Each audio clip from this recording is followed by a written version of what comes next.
So I think there are three things: manage the costs, manage the risks, and have a strategy.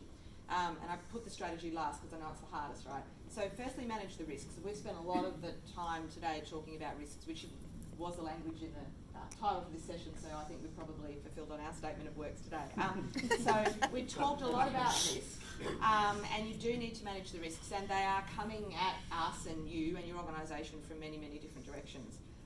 So we've probably spent the bulk of the time on that today. Managing the costs, right? So the cost comes in a couple of dimensions. The first is when it goes pear-shaped, because invariably it does at some point when your swan turns out to be a duck. And you don't know till the duck's all grown up and walking out the door quacking really, really loudly and going to a third-party litigator.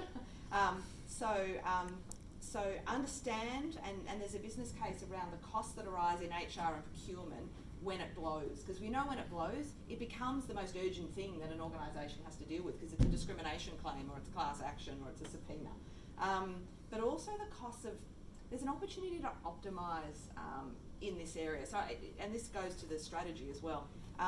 So you want to make sure that you're using your contingent workforce in a way that is as efficient as possible. And that's not about driving the costs down. That's about being deliberate about who you're using and when, and being clear about how you're using them. And so I think you kind of then need the third piece, which is the strategy.